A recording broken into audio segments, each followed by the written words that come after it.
What's up, YouTube? This is CJ. And Sarah. It's a Wednesday, and that means it's time for another Keto Conversations. So let's get started. Alright, so today we're going to talk about fasting. We're going to talk about the topic of fasting and how we incorporate that into our keto lifestyle. I'm looking at Sarah because this conversation kind of started last night, if I'm not mistaken. We were eating while we were talking about fasting. Talking about fasting. And so, but actually I've been talking about it for a couple of weeks because I want to get back into intermittent fasting. And so, it's kind of been a topic, an ongoing topic in our household. So we wanted to talk about it. We'll go from there. So first of all, let's discuss what fasting is. Well, fasting to me, in my mind, is when you don't eat. On purpose. On purpose. When you purposely don't. Because it's not starvation. When you don't eat. Because, again, we're not talking, right, we're not. No one is withholding food from you. Right, we're not in a starvation situation. No. This is when you are purposely not eating for a specific reason. So now you've got something. Yeah. What did you say? You might as well do it because that was actually good. That's good. Sometimes when you talk about fasting, people get a bad impression, or it makes people feel anxious when you talk about the word fasting. And so a lot of times when I discuss what I do, I prefer to call it time-restricted eating. You eat every day, but in a specific window or specific time period. So time-restricted eating, T.R.E. So I'm restricting the amount of time that I'm eating during the day, but I am eating every day. Did you make that up? No. Oh, you heard that somewhere? Yeah, it's a common acronym. Okay, no, I thought you made it up. Nope. I wish I could patent it. I could say, wow, if you made that up, then we need to copyright that. So, no, it's a common acronym. So time restricted eating. So if you prefer to think of it in that way, if it makes you feel better or more comfortable, that you are just structuring your eating within a specific amount of time instead of eating all day long. Because, for the last 30 years, that's what the standard American diet has encouraged people to do, and we're just getting more and more obese, that eating 6 meals a day and that kind of thing. Now, I think another thing that we need to discuss right off the top as far as time restricted eating or fasting is that you do not have to do this. It is not written anywhere that this goes hand in hand with a ketogenic diet. I myself did not start practicing time restricted eating until I was 9 months into the ketogenic lifestyle. And it is easy to think, because I know that a lot of people do think, especially that are new to keto, a lot of people think that if I do keto, I also have to, I'm required to do intermittent fasting, and that's not the case. And we can both speak to that. I'm sorry, I cut you off. No, it's okay.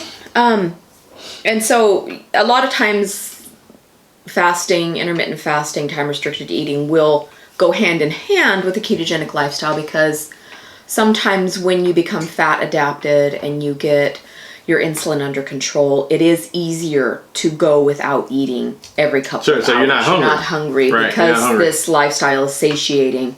You're more able to manage your hunger cues. And so sometimes you will naturally fall into a pattern of where you're eating, maybe just lunch or dinner or just breakfast or lunch, or however you decide to eat it. So. And part of this conversation also is stemmed with the, I did that video, what I eat in a week, or what I eat to lose weight on keto. And it's interesting because, again, we've been talking about this in our house for a while, and namely me wanting to bring up, I want to get back into fasting, but because of that what I eat video, people have been asking for us to show what Sarah eats as well. So it's kind of brought this, again, this discussion up. Again, I used to practice, so again, fasting is not required on keto. So that's the first thing you want to keep in mind. We have to say that because we have all kinds of people at various stages of their keto journey. So fasting is not required. Keto will work whether you fast or not. That's correct. It will work for you. And we started keto without doing intermittent fasting or any type of fasting. and it worked just fine. So, but sometimes where you're at in your ketogenic journey, like for CJ and myself, we're on our 3rd year. Sometimes when you have lost a significant amount of weight and you're farther along in your ketogenic journey, fasting can give you a leg up, can help you move past plateaus. It can do some of these things. It can enhance. That is why it can continue to enhance. We sometimes use that as an enhancement. Yes. And so we're going to talk about. So we've kind of laid out what fasting is, what its purpose is, and then I think in this discussion we're going to talk about 2 types of fasting. Intermittent fasting and 1 meal a day. Right, which is also considered intermittent fasting. Yeah, right, which is a type of intermittent fasting as well. And so we're going to talk about how we've used fasting. And actually, I'm going to start fasting tomorrow, which is, so we're actually shooting this video on a Sunday. Mother's Day. On Mother's Day. And I'm going to start fasting on Monday. Which is tomorrow. So we're going to talk about how we fast, how we use fasting, and what I guess what my plan is for the upcoming weeks doing fasting. So intermittent fasting, the most popular windows are 16-8, and that means that you fast for 16 hours and you eat for 8.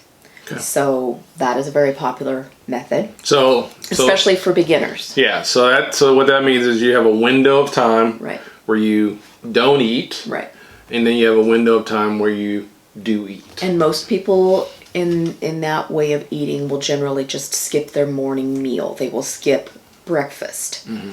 So that means that you just won't eat until like 11 or 12 o'clock. If you stop eating at 6 or 7 at night, then you don't eat until 11 or 12. Right. And then you eat lunch and you eat dinner. Right. And it starts over again. So that is generally 16-8. Some people do 18-6, and that just means that you'll eat, closer to like 2 o'clock instead of noon. Mm-hmm. Some people, like the warrior diet, they eat in a 24 pattern. So they fast for 20 hours and eat in a 4-hour window. And that's extremely popular for people like keto gains, bodybuilding, because they like to do all of their workouts in a fasted state. And so that's why they practice that one. And then, as CJ mentioned, there's OMAD, or 1 meal a day. That's an acronym for 1 meal a day. Right. And that just means basically you go nearly 24 hours. Right. From meal to meal. So like from dinner to dinner or from lunch to lunch, that kind of thing. Right. And so I've done fasting before. We used to do it quite a bit. We used to do extended fasting, actually. It's true. We used to do extended fasting. And then I'm not even sure why I stopped. I know I stopped the extended fasting so I'm as real as you can get. I would go 2-3 days, and I was sometimes disappointed that I didn't lose a bunch of weight from not eating, because I like to eat. And that is, I think, a misunderstood thing about extended fasting, is that realistically you're going to only lose between 1 to 5 pounds at the end of an extended fast, and we're talking 3 to 7 days. Yeah, and so I think the most I had ever known was... Most of what you will lose is water. You will lose some fat during that time period, but it's one of those things that you have to practice over a lengthy amount of time. And so that's kind of why I stopped doing extended fasting, just because I kind of got, I guess, disenchanted with it. Just thinking, geez, I'm giving them all this food, because I like to eat. Well, and sometimes you can get just as good effect with intermittent fasting over a long period of time. Now, keep in mind, I've been intermittent fasting for 2 years. Okay. So, this is, nothing is quick. Sometimes you will have immediate responses to things, like when you first began the ketogenic diet. Sometimes you can drop a lot of weight at the beginning, and then you're just kind of in a holding pattern for a while, and then you drop a little more. Weight loss is not a straight line. It is not linear. Yeah, weight loss is like a hill. You go up and you go down. Like when you're on a treadmill and it's making you do hills. That's what your weight loss journey is going to be like. So you can't expect immediate results. Right. So now I've, people always ask, well, how does Sarah eat? What does Sarah eat? Blah, blah, blah, blah, blah. So let's talk about that and how you eat. Okay. And so that's why, I haven't been as excited as CJ about these What I Eat in a Week videos, because I'm pretty boring. I eat the same things. I also eat in a eating window that may be quite different than maybe your average person, because I do indeed work the graveyard shift during the school year because I work at a middle school. So I won't begin eating until around 4 to 4:30 in the afternoon. Because you've been asleep. Because I get home at 7 o'clock and then I go immediately to bed, and then I get up at between 3 and 4 o'clock. I'll get up, I'll have a cup of coffee with heavy cream in it. And then usually around 5 o'clock, I'll make myself a small snack, and it's generally like some type of antipasto platter where it's maybe some meat, some hard cheese, a couple of nuts, and then I wait until CJ gets home from work, and then we'll generally eat a ketogenic dinner meal together. Yeah. So I consider that OMAD, because even though I am eating like a snack and a dinner, last night we went to a very fancy restaurant and we had a 4-course meal, and it took us almost 2 hours to eat that meal, but it was a meal. Sure. So that's why I consider a meal. what I do to be OMAD. There are other people who consider their OMAD that it needs to be eaten like within an hour, and I don't like putting myself within that restriction. But that's my version of fasting. That is what I do, and I do practice that almost every day of the week. Now, because I am where I am goal-wise, as far as having already lost 90 pounds and not really contemplating losing any more weight, any more substantial weight, I have started eating at work on Friday night. So that is just something that I started a couple of weeks ago, just so that I am shaking things up a little bit, because I don't need to fast quite as much as I used to for weight loss, although I still do enjoy fasting, because I've gotten so used to it that sometimes if I eat more or eat in a longer window, I'm uncomfortable. And so personally, I still enjoy fasting for the most part. So yeah, and that's interesting that you say you enjoy fasting, because I don't know if I ever enjoyed fasting. And there are times where it seems more difficult. Yeah, no, actually, I'm just saying I don't know if I ever enjoyed it. So I've done extended day fasting. We've done that before, and I've done that. Yep. But even when I did intermittent fasting in the past, I would do the popular, I guess 16-8 or 18-6, or I would do that. But one of the problems I would go basically stop, say, eating at 7 o'clock at night, and then I wouldn't eat again until 11:30, 12:30 the next day. However, I was kind of using training wheels, using bulletproof coffee, and you'll find with fasting, just like you'll find with keto, depending on what you ask, where the sun is and the sky. You know, there's a lot of people with a lot of different opinions about how to do keto, and a lot of people who have different opinions about fasting. And we'll actually put some resources in the description too. So if you are watching this video, whether you're one of our regular subscribers or not, this is CJ's and I's fasting ideas. This is our fasting regimen. Us, and not anyone else. It's what's worked for us. Right, and that may not work for you. Yeah, and so, but I would do the 16-8 window, and then, but what I would find is, so my eating window would open, and I would find that I would just try to cram in as much food as I can in that eating window. And so I've always, because again, I don't know if I want to say it's a problem, but I know that I have to always work on eating when I'm hungry versus just eating because it's time to eat. And I know a lot of you guys might be like that. So I go to lunch at a certain time, and it's lunch time. It doesn't necessarily mean that I'm hungry, but a lot of times I will eat because it's lunch time. And it's kind of weird if you really think about it, because it's not like the food's going to go anywhere. It's probably like that Pavlovian response, where they trained the dogs to eat when they rang the bell. Yeah. Well, the dogs would start salivating even if they weren't hungry because they were used to the bell. And I think sometimes we can get that where it's like, oh, it's lunchtime.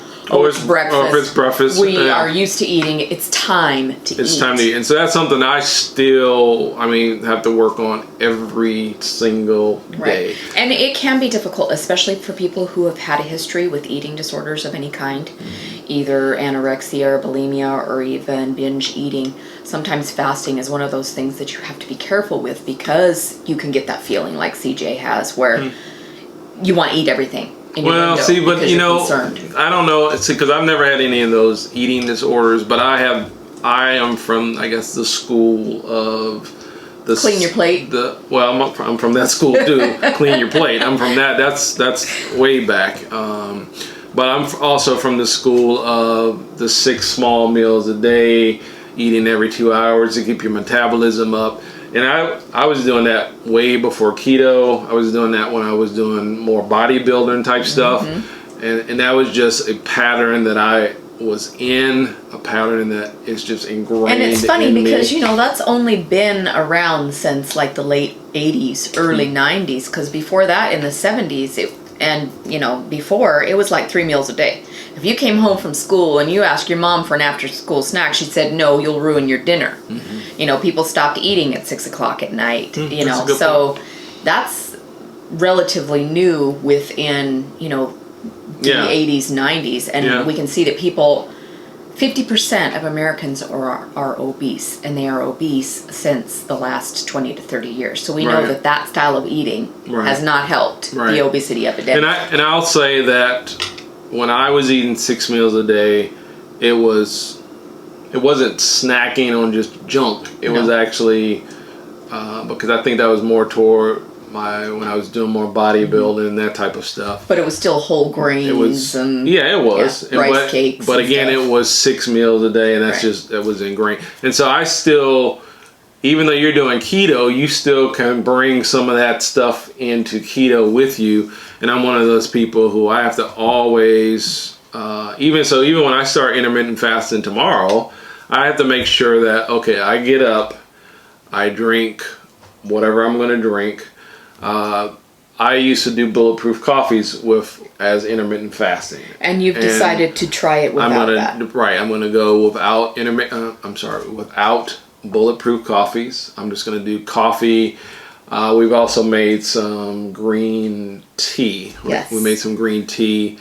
And I was watching a YouTube podcast, and the interviewer was interviewing Jason Fung. And if you're not familiar with Jason Fung, he has been the largest proponent of fasting basically within the last 4 to 5 years. He's a fasting OG. He's actually a nephrologist, a kidney specialist in Toronto, Canada, but he has kind of made his mark on society as being someone who does fasting. And he was the one that was talking about that sometimes green tea, because of the catechins in it, will help with your satiety hormones, your ghrelin. That's the hormone that makes you feel full and kind of damps down your hunger signals a little bit. So we've decided to try using some green tea during our fasting window. And I have made it cold brew, where I'm just putting the bags in water and putting it in the refrigerator for like 18 to 24 hours. Because it's supposed to increase the level of those catechins that are supposed to help your hormones. So we'll see how that goes. So and to me, so again, like we've said, you don't have to fast to be successful in keto, but a lot of people think about fasting, a lot of people hear about fasting, a lot of people talk about fasting on YouTube, and it's something that it's not just for weight loss. It's especially beneficial for people who have type 2 diabetes or who have hyperinsulinemia, where their metabolic resistance is tied into problems with insulin, just simply because when you go a length of time without food, it brings your insulin way down.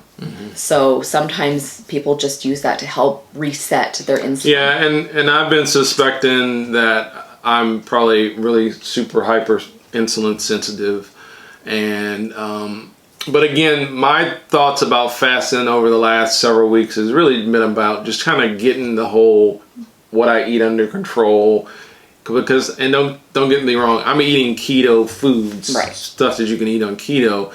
But again, I'm working on the eating when I'm hungry and that's what meal timing. That's what I'm working on. And so for me, I'm ready to go back into fasting. I'm ready to do fasting again because I want to really work and get that under and control. Take your time. This is not a race. It's not like, you're not on Jeopardy. This is not a fasting competition. Like I said, I have been practicing this for 2 years, so I'm an OG. I'm very familiar and very comfortable with fasting, but if this is something that you're just starting or just trying, work your way up. Use those training wheels if you need them. Keep your window longer. And then work up to a shorter window. Don't start out at OMAD unless you just really want to rip the Band-Aid right off. Yeah. Give yourself some time to work into those longer fasts and, often. Yeah, so it's kind of, I don't know how that's going to affect these whole what I eat in a day videos because I guess I'm only going to be eating 2 or 3 times a day. But it's going to be what we eat and how we're eating. So, let's see. We didn't want to do this talk and have it to be the extended version of everything you need to know about fasting. Because that's not what this is. That's not. So we may need to, I guess, do another maybe in-depth thing on fasting later. I guess depending on if people are interested in it. Yeah. We've got another video that we did some time ago on fasting. Last year. Was it last year? Yeah, we were still at. I'm pretty sure we were still at my apartment. So. But this was kind of just to talk about how we've incorporated fasting. What we do, what we plan to do. What we plan to do. And again, I am mentally ready to do this. I'm mentally ready to fast. The only thing I'm a little bit concerned about is I've been working out in the mornings, early in the morning, and I take a kind of a pre-workout, sugar-free pre-workout drink just so I can wake up so I can work out. I'm a little bit concerned about how I'm going to handle that. You'll probably know. Yeah. You'll probably find out how it affects you if you start feeling like you're getting some kind of glucose rush. Well, I'm not worried about the glucose. I'm just worried about being able to get up and work out and be awake. Well, and that's the other thing is that sometimes when you start fasting, when you initially begin fasting, especially if you are someone who works out on a regular basis, you might notice a decline in your stamina and your endurance at first. Generally, as you continue doing it, your body will adapt and you'll actually have better, more productive workouts. In fact, Ironman, entire, basketball and football teams have started practicing intermittent fasting. It's become extremely popular in all the sports world. So at first, you might panic and think, I don't have the endurance. I can't pedal as fast. I can't run as fast, whatever it is. Give your body time to adapt, just like it had to keto. Right, it will need time to adapt. And so I am a little bit concerned about that. I'm concerned about how am I going to get out and work out without that burst of energy that I've been getting from this But drink. The benefit of working out in the fasted state is you definitely take all of your glycogen straight out. All your glycogen is going to be totally gone, which means then the whole rest of the day you are burning nothing but fat because you have no more glycogen. You've burned it all. That's a good point. So, well, I guess I can report back on update how that's going because tomorrow I'm going to get up and I'm going to work out and we'll see how it goes. So, the other thing we wanted to mention before we go is fasting apps. They do have fasting apps. Oh yeah, a lot of them are free. I didn't even know that until you mentioned it today. A lot of them are free for both Apple and Android. So we'll put a couple of links for some of those. If you're the type of person who really likes, to write down, I last ate at 8 o'clock last night. When do I get to eat again? Actually I'm going to try one of the fasting apps. I've never used one. We said there's some free ones, but of course there are some that you have to. There's pay. You get a certain amount, and then you have to pay for the full thing. And I've never used one. What we're gonna mention, at least on the Apple side, looks like it's totally free. So I'm actually kind of excited to see. Give it a try. See if you like it. Yeah, give it one of them a try to see how it works, and we will report back on this. Yeah. It's funny that we're talking about fasting because we actually just got done eating dinner. We just got done eating dinner, so. But I had fasted up until dinner. True. That's true. That's true. And actually, I kind of started my intermittent fasting today because I didn't eat until 11:30 today, and so I've been in my window. It's about it's 7:45 right now where we are. So I guess I kind of started intermittent fasting today. So anyway, let us know if you got any suggestions, any comments. If you're doing fasting and you've been having some success with it, if you got questions about it, just leave them in the comments below. We'll see if we can answer what we can or point you to resources. And we hope that this is it's kind of a food for thought. Yep. Just something. Or no food for thought. Wow. Party horror. Wow. I live with her every day. You picked me. That's true, and you've stayed. That's true. That's true. Run, Forrest, run. Yeah. Anyway, if you're new here, this is our Keto Conversation segment, and we do these every Wednesday. We do keto Conversations every Wednesday. We do new recipes on Sundays. And if you're new here, consider subscribing. Yep, because we like having you here. Yeah, we like having you here, and we're all about trying to help each other have success on the keto diet. So come on back now, you hear? We hope you have a great rest of the week, and we'll talk at you later. Bye-bye. Peace. Peace.